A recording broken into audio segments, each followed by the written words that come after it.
함께 말씀 보겠습니다. 누가복음 19장입니다. 누가복음 19장 8절부터 10절까지 우리 함께 큰 목소리로 합독해 올리겠습니다. 시작. 삭개오가 서서 주께 여짜오되 주여 보시옵소서, 내 소유의 절반을 가난한 자들에게 주겠사오며 만일 누구의 것을 속여 빼앗은 일이 있으면 네 갑절이나 갚겠나이다. 예수께서 이르시되 오늘 구원이 이 집에 이르렀으니 이 사람도 아브라함의 자손이미로다. 인자가 온 것은 잃어버린 자를 찾아 구원하려 함이니라. 아멘. 변화 시리즈 8번째 시간입니다. 예수님을 만나면 예배 자세가 바뀝니다.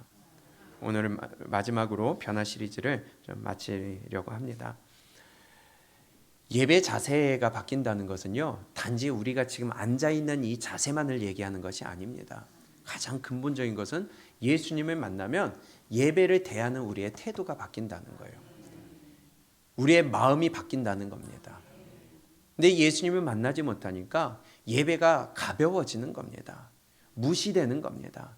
그래서 내 마음대로 하는 겁니다. 그냥 자고 싶으면 자는 거고요. 듣기 싫으면 귀 닫는 거고요. 엉덩이 쭉 빼고 팔짱 딱 끼고 핸드폰 보면서 내 할 일 하는 거예요. 왜냐? 하나님을 못 만났어요. 예배의 소중함을 모르는 거예요. 이 예배는요, 하나님을 섬기는 하나님이 정하신 방법이라는 거예요. 그렇기 때문에 이 시간은 내 마음대로 하는 시간이 아니라 하나님의 말씀을 듣고 그 말씀을 내 마음에 새겨 그 말씀대로 살아가기를 결단하는 시간입니다. 그리할 때에 하나님께서 한 주간 동안 하나님이 붙들어 주시고 내가 하나님의 말씀대로 살아갈 수 있는 힘을 오늘 이 시간 공급해 주신다는 거예요. 그래서 창세기에서부터 안식일을 기억하여 거룩히 지키라. 거룩히 지키라고 그랬어요. 그리고 이 날은 너희 날이 아니다. 내 날이다. 내가 쉬었기 때문에 너희도 쉬어라. 하나님의 명령입니다. 그런데 이 날은 하나님의 말씀과는 상관없이 내 뜻대로, 내 고집대로, 내 편리대로, 내 만나고 싶은 대로 내 할 일을 하며 마음대로 하는 것이, 왜냐? 아직 예수님을 모른다는 거예요. 예배를 드려도 그렇다는 것입니다. 오늘 삭개오의 모습을 다시 한번 보면요, 우리가 지난주에 봤듯이 삭개오는 삶이 바뀌어버렸어요. 물질의 우선순위가 바뀌어버렸어요. 사람이 물질을 쓰는 우선순위가 바뀐다는 건요, 굉장한 혁명적인 일입니다. 거기에다가 세일입니다. 사람들의 돈을 갈취하듯이 자기의 것을 챙기던 사람이에요. 그랬던 그가, 그것을 당연하게 여기던 그가 내 것을 절반을 띄어 가난한 자들에 줄 뿐더러 거기에 그치지 않고 내가 속여 취한 것이 있으면 그것을 4배나 갚겠다고 하는 것은, 그것도 스스로 그렇게 먼저 고백하는 것은요, 사람의 생각이, 가치관이 완전히 바뀌었다는 거예요. 이게 진짜 새 사람이 된 증거라는 것입니다. 예수님의 만남을 통해서 삭개오는 물질이 바뀌었고요, 삶이 바뀌어버렸어요. 착취하는 삶에서 회개하고 돌이켜서 이제는 베푸는 삶이 됐고요, 이제는 돕는 삶이 됐고요, 나눠주는 자가 되었다는 것입니다. 물질을 주인의 뜻대로, 하나님의 뜻대로 사용하는 자가 됐다는 겁니다. 이 세리 삭개오는 사람들에게 유명한 죄인이었어요. 모두에게 인정받는 죄인이었어요. 죄인으로 인정받는 자였어요. 그런 그가 이렇게 회개하고 변화된 사람이 되니까, 예수님을 만나니까 그의 삶이 예전으로 돌아갈 수 있을까요? 아마 예수님을 만난 다음에 삭개오는요, 예전으로 돌아가기가 어려웠을 거예요. 진정으로 예수님을 만난 사람은요, 다시 예전의 그 더러운 삶, 냄새나는 삶, 내 뜻대로 내 고집대로 살던 그 죄악 가운데로 들어가지 않으려고 애를 쓰는 것이 정상입니다. 그의 이후의 삶은 회개하고 통회하면서 다시 돌아가지 않기 위해 철저하게 낮아지는 삶이었을 거예요. 저와 여러분들의 삶이 그렇게 되기를 원합니다. 그것이 예배라는 거예요. 예배는 주님 앞에 나오는 것만이 예배가 아니라 내가 물질을 올려드리고 내가 하나님의 말씀대로 살았던 삶을 올려드리는 그것이 옳은 예배라는 겁니다. 일주일 동안에 개판으로 내 마음대로 내 뜻대로 내 고집대로 살면서 이 자리에 앉아서 예배드린 것이 예배다? 아니요. 그건 하나님이 받지 않으시는 거부하시는 예배가 된다는 겁니다. 예수님을 만나 구원받은 삭개오가 오늘 이 시간에 이 자리에 앉아서 예배드린다고 친다면 과연 삭개오가 어떻게 예배드릴까요? 눈물 범벅이 되지 않을까요? 내 과거에 더러웠던 것을 후회하고 회개하는 삶으로 그 마음으로 예배드리지 않을까요? 마땅히 죽어야 할 수밖에 없던 나를 구원하신 그 예수님의 사랑에 감격할 수밖에 없는 예배가 되지 않을까요? 그것이 우리의 예배가 되어야 돼요. 예수님을 만나기 전에는요, 늘상 드리는 예배였어요. 늘 시간 되면 오는 예배였고요. 그냥 땡 하면 시간 맞춰 오는 예배였고요. 그냥 내 시간 때우고 내 의무 다하고 내 책임 다하면 되는 그런 예배였을 거예요.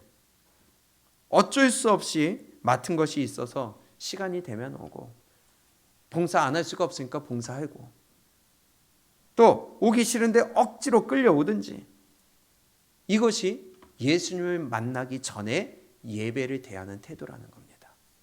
예배를 드리는 자세였어요. 내 정해진 자리에 앉아요. 될 수 있으면 숨을 수 있는 곳에 앉아요. 그리고서는 앞사람 뒤에서 핸드폰 몰래 보는 거예요. 왜? 그게 예수님을 안 만난 사람의 당연한 거예요. 그게 잘못된 줄을 모르는 거예요. 기둥 뒤에 숨고 싶은 거예요. 마치 가인이 예배를 올바로 드리지 못했을 때에 하나님이 네가 선을 행하면 낯을 들지 못하겠느냐. 어찌 낯을 들지 못하겠느냐. 숨고 싶은 거예요. 앞에 사람 등 뒤에 숨고 싶은 거고요. 저 구석에 앉고 싶은 거고요. 기둥 뒤에 숨고 싶은 거고요. 거기서 팔짱 끼고 자든지 내 하고 싶은 거 하든지 단지 시간 때우고 싶은 그것이 인간의 악함이라는 것입니다. 될 수 있으면 강대상과 멀리 떨어져서 앉고 싶고요. 찬양은 따라 부르기도 싫고요. 기도 시간은 잠자기 위한 워밍업이고요.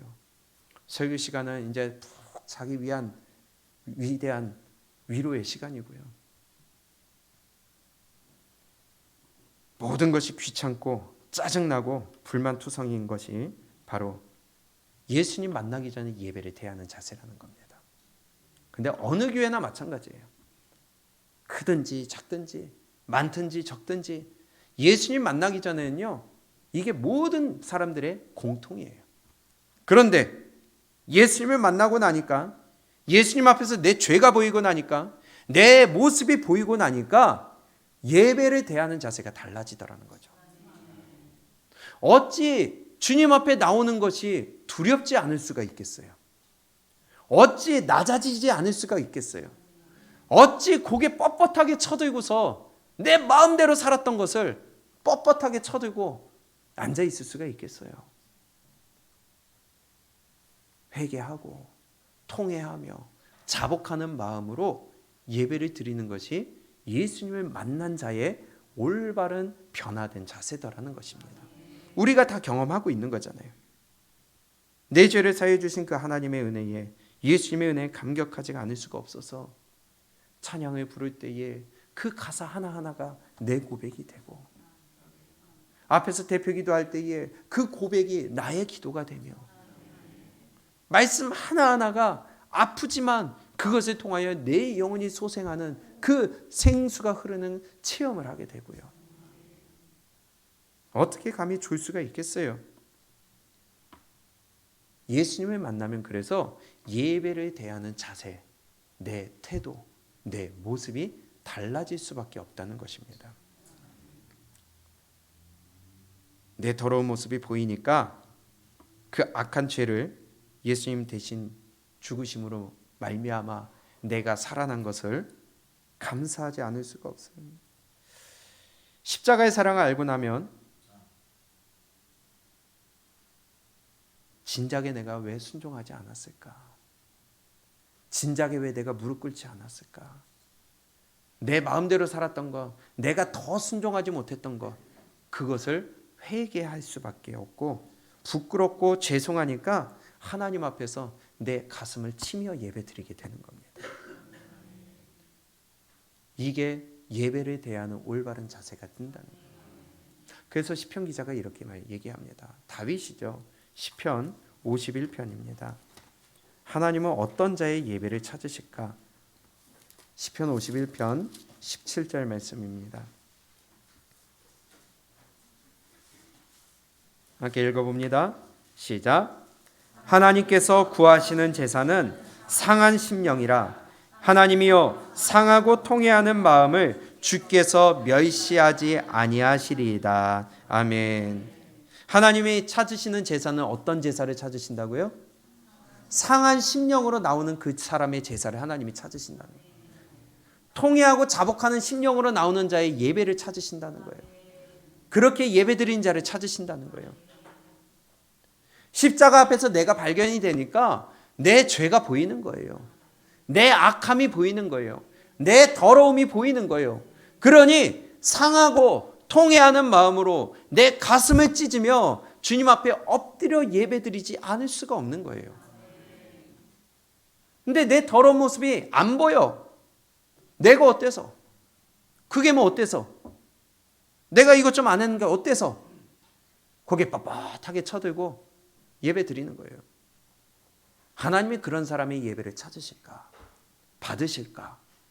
하나님은 상한 마음을 찾으시느니라. 하나님께서 구하시는 제사는 상한 심령이라. 하나님이여 상하고 통회하는 마음을 주께서 어떻게 해요? 멸시하지 아니하시리이다. 그럼 고개 뻣뻣하게 쳐들고 드리는 예배, 그게 뭐 어때서? 하는 예배는 하나님이 어떻게 하신다는 거예요? 멸시하시겠다는 겁니다. 왜냐? 그렇게 하는 행동 자체가 하나님을 멸시하는 거니까. 그래서 우리가 예배 드릴 때는요, 낮아진 마음으로 나와야 됩니다. 그래서 우리를 깨끗하게 하고 나올 수밖에 없는 거예요. 우리의 복장도 달라질 수밖에 없는 거예요.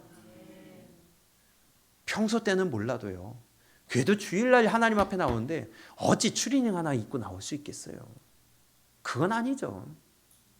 정성을 다해서 입고 나와야죠. 이게 예수님 만난 자의 삶이라는 것입니다. 우리의 삶이 바뀌어야 돼요. 자세가 바뀌어야 돼요.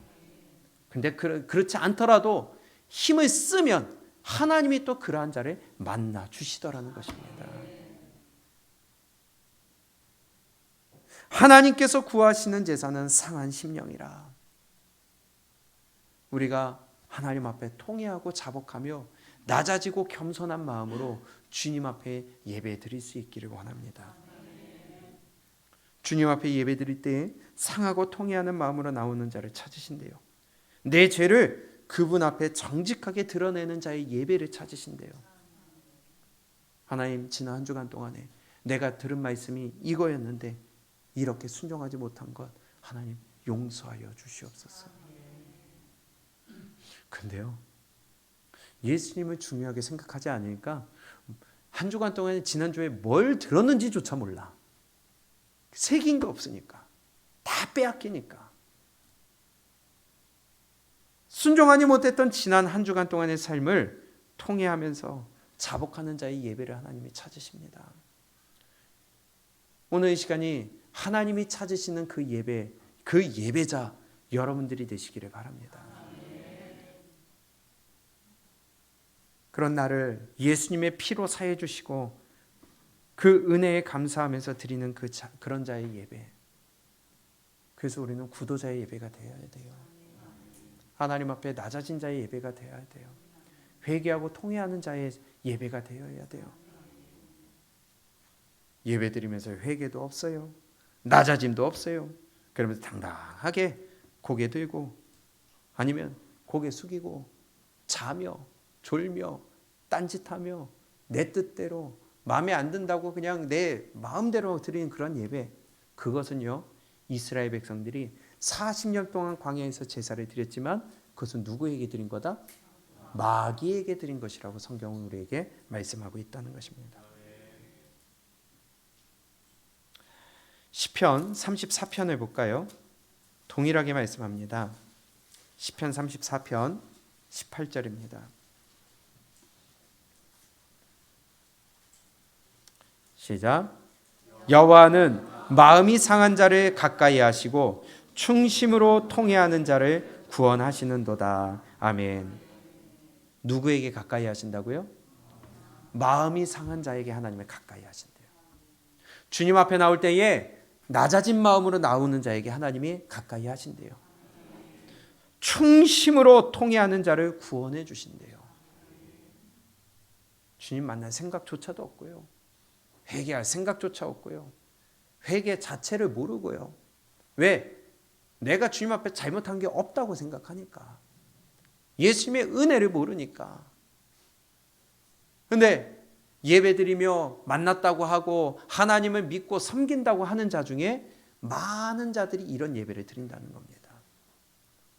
하나님이 받으실 만한 예배를 안 드린다는 거예요. 오늘 나의 자세는 어떤 자세일까요? 예수님을 만나면 예배의 자세가 달라질 수밖에 없습니다. 예배에 대하는 태도가 달라질 수밖에 없습니다.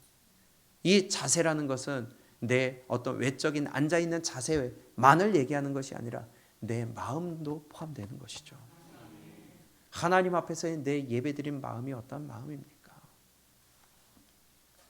예배하면 빠지지 않는 사람들이 있습니다. 가장 첫 번째 예배의 본을 또 망했던 본을 우리에게 보여준 사람들, 바로 가인과 아벨입니다. 똑같이 예배를 드렸어요. 그런데요, 아벨과 그 제물은 받으셨으나 가인과 그 제물은 받지 않으셨다고 그랬어요. 희한하죠? 예물을 안 드린 것도 아니에요. 예배를 안 드린 것도 아니에요. 근데 가인의 예배는 안 받으셨다고 그랬습니다. 안 받으신 걸로 끝나면 괜찮은데 문제는 거기서부터 발생하는 거예요. 영화에 보면요, 주인공의 대사가 많을까요? 엑스트라의 대사가 많을까요? 그렇죠? 주인공이 대사도 없이 그냥 영화가 끝나지는 않겠죠.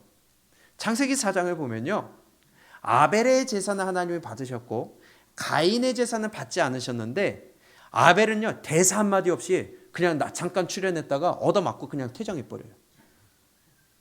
근데 가인은요 받지 않은 제사를 드렸는데 얼마나 말이 그렇게 주저리 많은지, 대사가 그렇게 많아요. 그러고서는 하나님 앞에 얼마나 또 따지기도 잘하는지요. 그러면 창세기 4장에 이 예배에 대해서 말씀하실 때 주인공이 누굴까요? 가인이에요. 물론 그는 악한 자의 표상으로서, 받지 않는 자의 표상으로서 주인공이 된 거예요. 그러면 하나님이 이 4장을 통해 우리에게 주시는 말씀은 가인의 예배를 드리지 말라는 거 아니겠어요?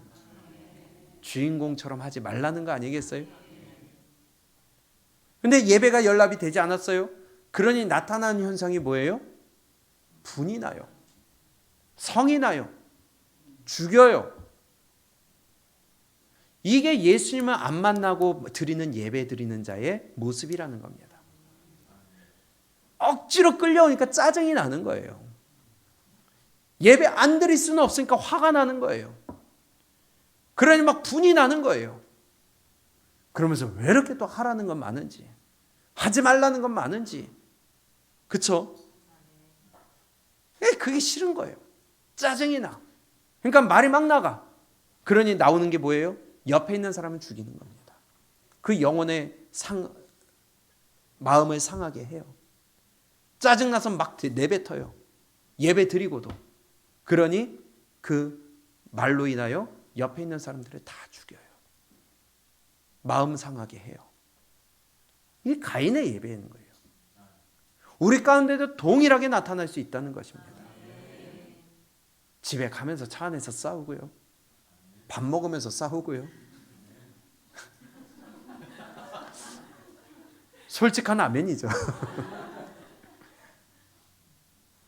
이게 가인의 예배가 된다는 것입니다.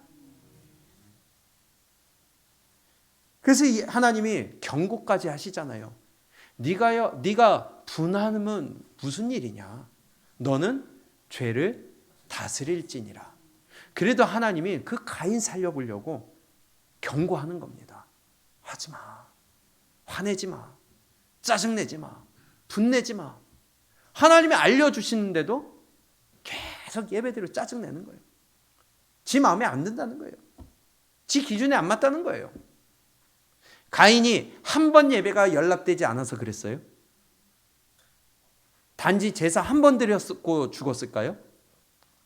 한 번 연락이 안 되고, 두 번 연락이 안 되고, 세 번, 네 번 계속해서 예배가 연락되지 않고 짜증내고 하지 말라는데 계속해서 화를 내고 지 마음에 안 든다고 마음대로 하고, 그것이 쌓이고 하나님도 경고를 주시고 옆에서 아내가 경고를 하고 자녀가 하지 말라고 하고 또 남편이 하지 말라고 하는데도 계속해서 짜증내는 거예요.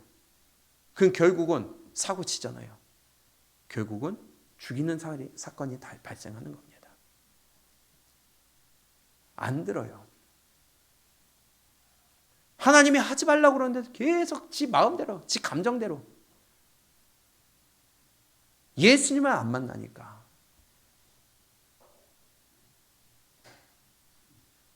우리가 하나님 앞에 이런 모습이 되지 않기를 바랍니다. 하나님이 경고를 하십니다. 네가 분하여 함은 어찌 되며 안색이 변함은 어찌 됨이냐? 네가 선을 행하면 어찌 낯을 들지 못하겠느냐? 너는 죄를 다스릴지니라. 결국은 동생 아벨을 불러냅니다. 들로 불러내서 거기서 뭘로 쳐 죽였는지 몰라도 쳐 죽입니다. 그런데요, 하나님이 그거 알까요? 모를까요? 그 아니까 하나님이 물어보시잖아요. 네 아우가 어디 있느냐? 물어볼 때 가인이 뭐라 그래요? 죄의식이 없어요. 하나님 앞에 범죄해놓고서도, 사람을 죽여놓고서도 죄의식이 없어요. 예배드리고 화를 버럭 내. 그래놓고서는 미안한 마음도 없어. 내가 짜증나니까 그랬다는 거예요. 우리 이러지 맙시다. 가인이 보세요. 내가 내 아우를 지키는 자니까. 하나님이 물어보시는데 정말 네 가지가 없이 대답을 해요. 첫째, 둘째, 셋째, 넷째가 아니라 싸가지가 없다고. 아니, 하나님이 네 자녀, 네 동생 아우가 어디 있느냐 물어보시면은 벌벌벌 떨기라도 해야 되는데 내가 동생을 지키는 자입니까? 정말 이거는요, 죄의식이 없는 겁니다. 예배 드리면서 말씀 들으면서도 찔림이 없어.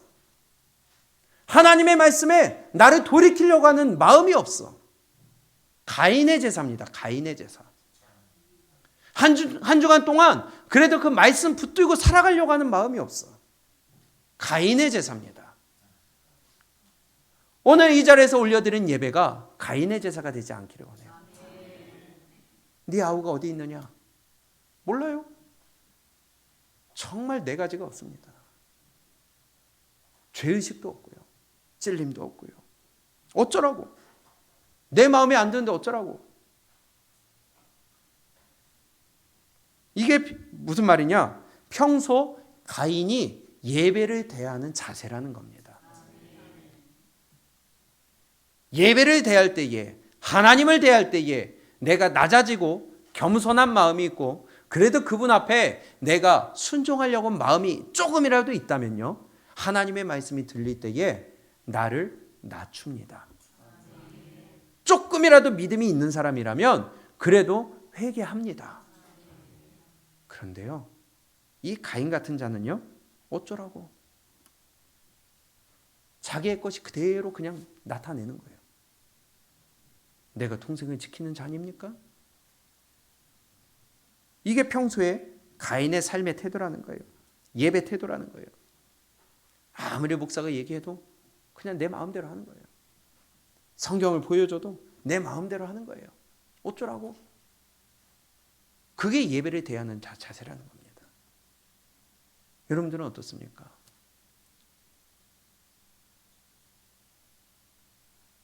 창세기 4장 5절을 보면은 이렇게 말씀합니다.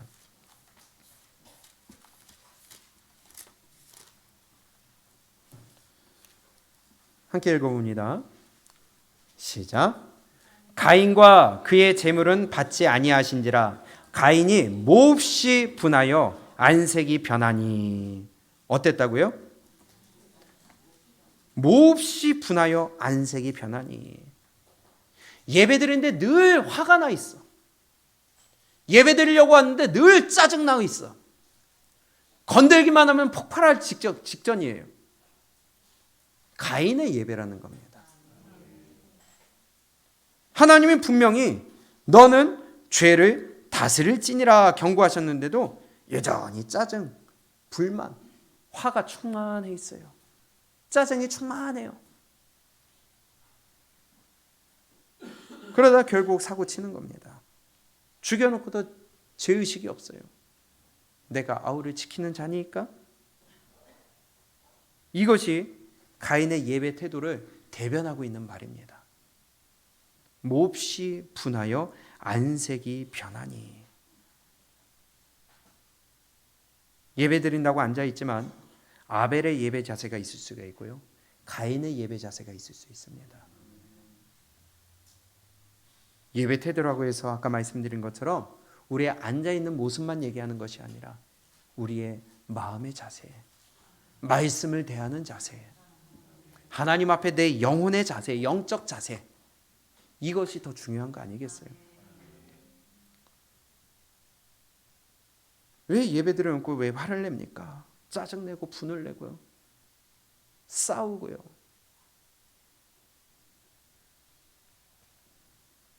우리 아벨의 제사가 될 수 있기를 원합니다. 그러나 그 말을 듣는 사람은 또 어때요? 그래도 그 사람의 상태를 아니까 받아줘야 되잖아요. 그러면 마음이 상하는 것은 듣는 사람이에요. 우리가 여러 공동체 안에 여러 영혼이 있지만 다 달라요. 그래서 우리가 품어줘야 돼요. 그러나 성경 말씀대로 알려도 줘야 돼요. 너 그거 가인의 예배야.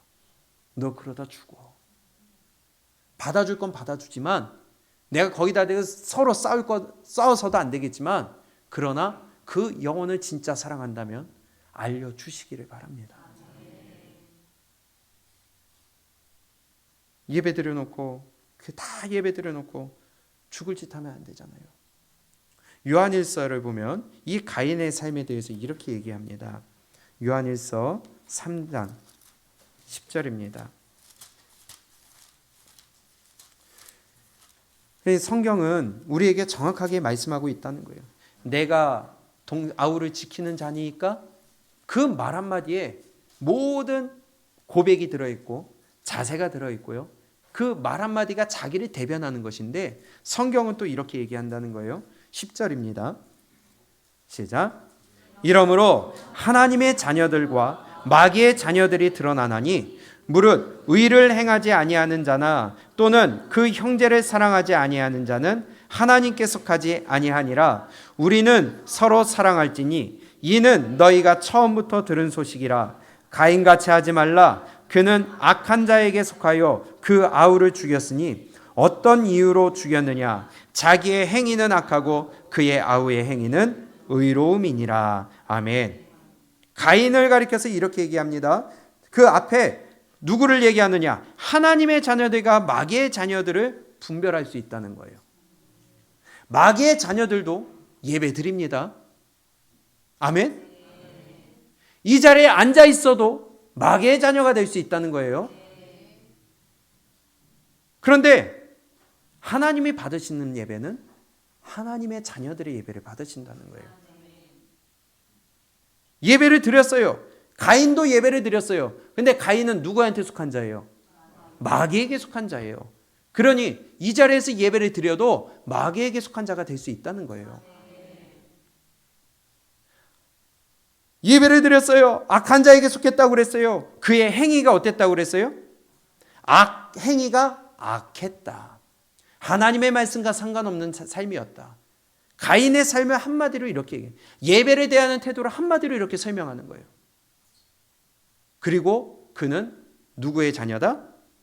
마귀의 자녀다. 10절에 그래서 이렇게 얘기하는 거예요. 이러므로 하나님의 자녀들과 마귀의 자녀들이 드러나느니 무릇 의를 행하지 아니하는 자나 또는 그 형제를 사랑하지 아니하는 자는 하나님께 속하지 아니하니라. 자기 형제를 사랑하지 않았어요. 믿음의 형제 자매를 사랑하지 않아요. 내 아내를, 내 남편을 사랑하지 않아요. 막 말을 해요. 내 감정대로 얘기를 해요. 그것은 가인처럼 마귀에게 속한 자녀가 된다는 겁니다. 결국은 가인처럼 사람을 죽이는 자가 된다는 거예요. 그렇기 때문에 우리는 서로 사랑할지니 이는 너희가 처음부터 들은 소식이라. 우리 애강교회가 서로 사랑하는 자가 되기를 원합니다. 예배 다 드려놓고 밥 먹으면서 싸우고 네가 해라 내가 해라 집에 가서 싸우고, 이것은요 가인의 예배 또 마귀의 자녀가 되어서 가인처럼 멸망의 길로 가게 된다는 거예요. 가인같이 하지 말라. 그는 악한 자에게 속하여. 그러면 그 악한 자가 마귀 맞아요? 악한 자에게 속하여 그 아우를 죽였으니 어떤 이유로 죽였느냐? 자기의 행위는 가인은요 악한 삶을 살았다는 거예요. 예배를 대하는 태도가 악했다는 거예요. 삶의 제사가 악했다는 거예요. 그래서 우리가 서로 사랑하는 삶이 되어야 된다는 겁니다. 그러나 그의 아우의 행위는 이 말 한마디에 아벨의 예배 자세가 들어있다는 겁니다. 그는 의로운 삶을 살았어요. 순종하는 삶을 살았어요. 예배를 드릴 때에 겸손한 마음으로 예배를 드렸어요. 그러한 예배를, 그러한 예물을 하나님이 받아주신다는 것입니다. 그러니 마귀에게 속하니까 하나님의 말씀을 받아들이질 않죠. 요한복음 8장에서 뭐라고 그럽니까? 하나님께 속한 자나 하나님의 말씀을 듣나니 너희가 내 말을 듣지 아니함은 나에게 속하지 하나님께 속하지 아니하였기 때문이다. 그럼 하나님께 속하지 아니했으면 마귀에게 속했어요. 그러니 오늘 10절에서 하나님의 자녀들과 마귀의 자녀들이 드러난다. 12절에 가인같이 하지 말라. 그는 악한 자에게 속하여 아우를 죽였으니 그의 행위가 악하다. 그래서 성경이 우리에게 정확하게 말씀하고 있다는 겁니다. 하나님의 말씀을 듣지 않으면 마귀에게 속한 자가 되는 거예요. 마귀의 자녀들이 되는 거예요. 어떤 말씀이든지 내 기준으로 받지 마시고 내 생각으로 받지 마시고 성경이면 그대로 아멘하고 순종하여 받아드시기 바랍니다. 그게 사는 길이에요. 세상의 가치관은 상관없어요. 세상의 기준 상관없어요. 하나님의 말씀이 중요하다는 겁니다.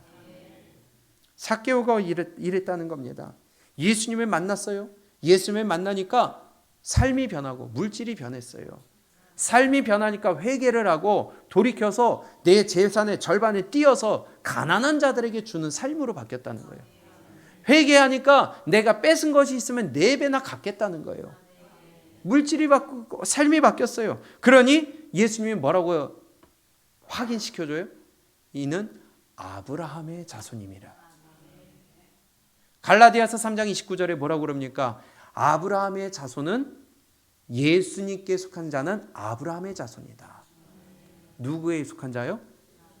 예수님께 속한 자. 너희가 그리스도의 것이면 곧 아브라함의 자손이요. 그리스도의 것이면 아브라함의 자손이요. 그러면 삭개오에게 아브라함의 자손이라 한 것은 예수님께 속했다는 거 맞아요? 그러면 그는 오늘 요한일서 3장 10절에 하나님의 자녀가 되는 거 맞아요? 그럼 아벨처럼 의로운 제사 드리는 자가 되는 거 맞아요? 그럼 그의 예배가 합당한 예배가 되는 거 맞아요? 오늘 우리가 드리는 예배는요. 그래서 삭개오는 아마 그의 삶이, 그의 예배가 달라졌을 거라고 말씀드린 겁니다.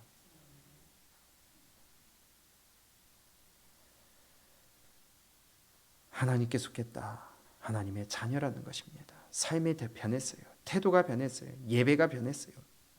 그래서 로마서 12장 1절에 우리에게 하시는 말씀이 너무나도 정확한 말씀이죠. 로마서 12장 1절.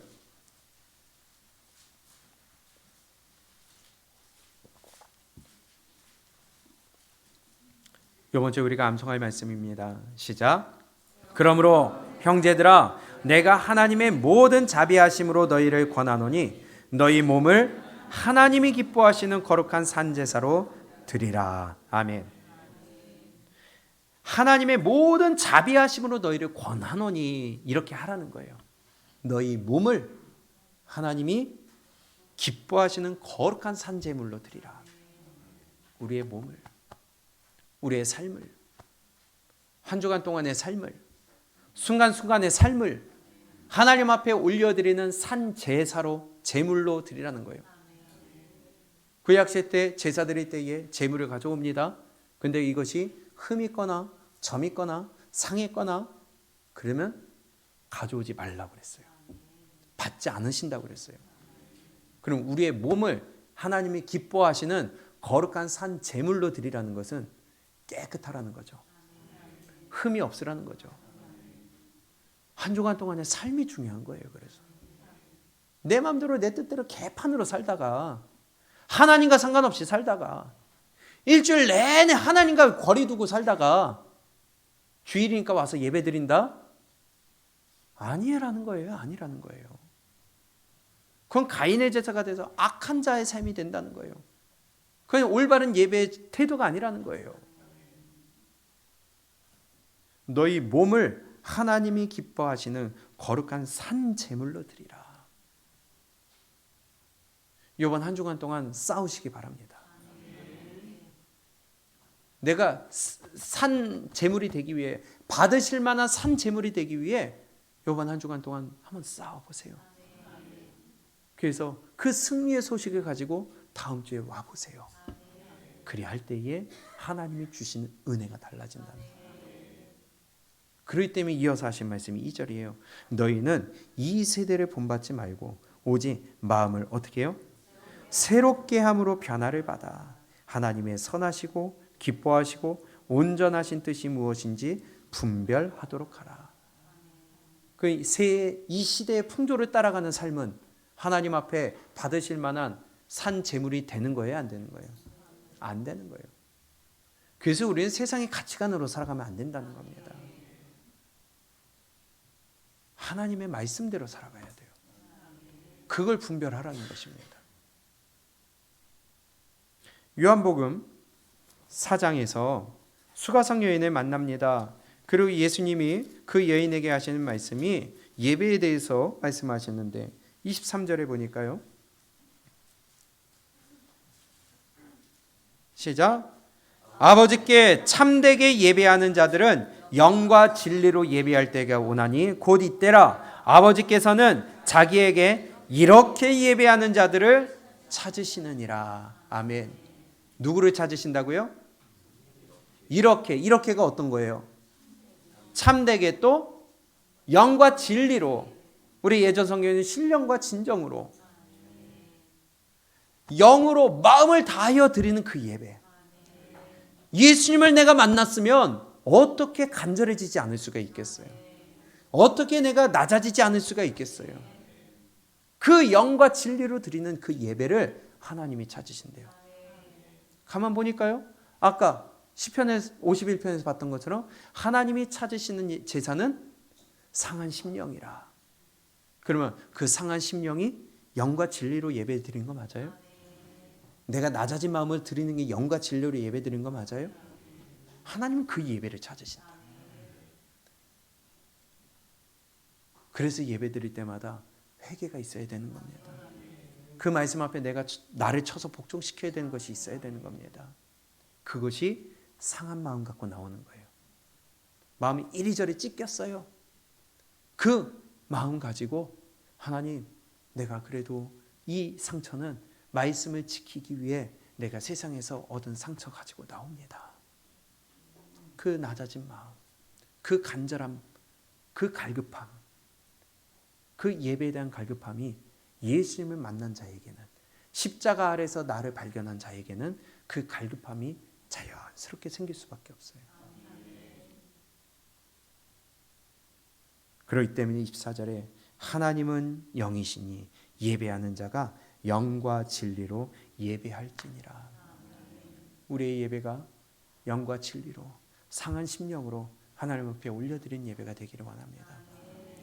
세상에서는 세상의 가치가 아니라 하나님의 가치관으로, 성경적인 가치관으로 살아가려고 하니까 상처받고 찢길 수밖에 없는 겁니다. 손해볼 수밖에 없는 겁니다. 아플 수밖에 없어요. 그러니 주님 앞에 그 마음 가지고 나오는 거예요. 그 예배를 하나님이 받으신다는 거예요. 찾으신다는 거예요. 예배에 대하여 어떠한 갈급함이 있습니까? 그 예배에 대한 갈급함, 하나님의 말씀에 대한 갈급함이 있다면 우리의 예배에 대한 자세가 달라지지 않겠어요? 하나님은 하나님을 찾는 자에게 만나 주신다고 그랬어요. 구하는 자에게 주신다고 그랬어요. 산상수훈에서도 의에 줄이고 목마른 자가 복이 있나니 그는 배부를 것이며, 예배에 대해 갈급한 심령으로 한 주간 동안 준비하며 그 상한 심령으로 주님 앞에 나올 때에 그 영혼의 충족함을 통하여 배부르는 일이 있기를 축복합니다. 하나님의 약속이니까요. 그럼 한 주간 동안 주일 예배를 위하여 준비하고 주님 앞에 나와 기도하며 그 말씀을 사모하는 마음으로 예배를 준비해야죠. 이것이 아벨의 예배, 아벨이 예배를 대하는 자세였어요. 예수님을 만나면 이런 영적 갈급함이 우리에게, 예배를 사모하는 마음이 우리에게 자연적으로 생길 수밖에 없습니다. 참 궁금한 게요, 베드로가 고넬료의 집에 갔습니다. 아시죠? 베드로가 고넬료의 집에 갔는데 설교를 했어요. 그리고 그 설교하는 중에 그들이 뒤집어지고 난리가 났어요. 방언을 받고. 그리고 그들이 다 세례를 받았어요. 무슨 설교했을까요? 도대체 어떤 대단한 설교를 했길래 말씀 듣는 중에 방언이 터지고 뒤집어지고 사람이 변하는 역사가 일어났을까요? 굉장한 설교를 했지 않겠어요? 근데 사도행전 10장을 읽으면 그 설교의 내용이 나와요. 베드로가 전한 것은요, 예수님이 십자가에 달려 죽으셨다는 걸 전했어요. 그리고 부활하셨다고 전했어요. 그 예수의 이름을 믿는 자는 죄 사함 받는다고 전했어요. 혹시 이거 처음 들어보신 분? 베드로가 다른 설교 안 했다고요. 복음의 가장 핵심을 전했다고요. 예수님이 십자가에 나를 위하여 죽으시고 그가 부활하셨고 그걸 믿는 자가 죄 사함 받는다, 그걸 전했어요. 나중에 10장 다시 한번 읽어보세요. 그 말을 하는 중에 그들에게 방언이 터지고 변화가 일어나고 세례를 받고 예수님을 영접하는 일이 생겼다는 거예요. 우리는 모르는 거 아닌데, 너무나도 우리에게 당연한 설교인데도 불구하고 하나님의 역사가 일어났습니다. 근데 왜 지금은 안 될까? 가만 보니까요, 그들의 마음 가운데는 사모하는 마음이 있었더라고요. 베드로가 친구들을 불렀어요. 친지들을 불렀어요. 안 믿는 자들이었어요. 아니 고넬료가 안 믿는 자들이었어요. 근데 고넬료의 말에 그들은 와서 말씀을 듣는 자리에 앉았어요. 고넬료는 의인이었다고 그랬어요. 많이 구제하는 자였어요. 이방인이면서도 유대인들을 구제하는 자들이었어요. 그의 삶을 통하여 그의 말에 저 고넬료가 믿는 하나님 내가 한번 만나봐야겠다, 그 갈급함이 있었던 거예요. 하나님을 찾는 자에게 하나님 만나주시는 겁니다.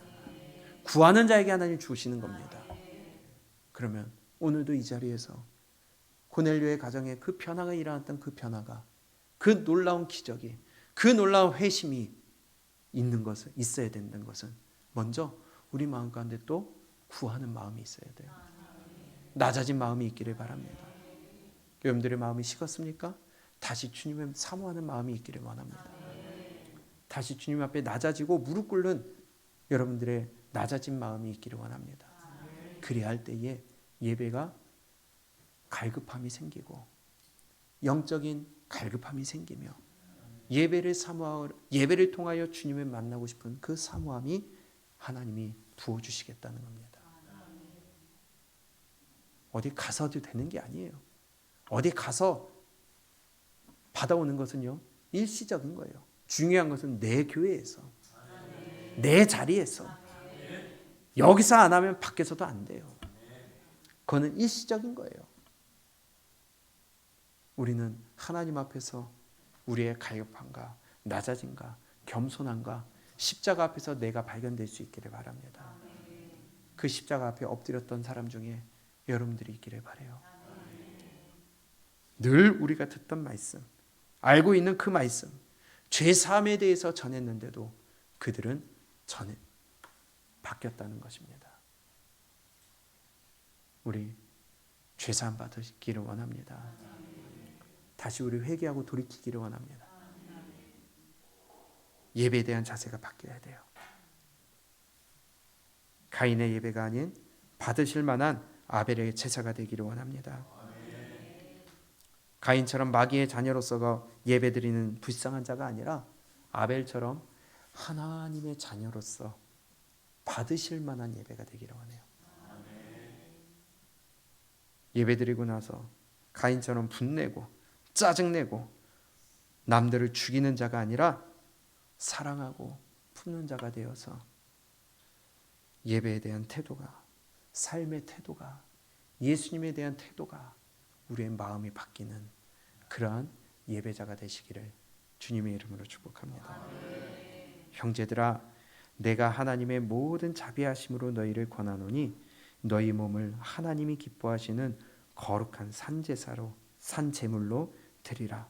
이는 너희가 드릴 영적 예배니라. 우리의 예배가 이렇게 되기를 원합니다. 그래서 예배를 통하여 하나님이 축복 주신다 그랬어요. 그 축복 여러분들 다 받아 누리시고 하나님 앞에서 기쁨과 감사와 찬양 가운데 신나서 신앙생활할 수 있도록 한번 우리가 힘을 써보시기 바랍니다.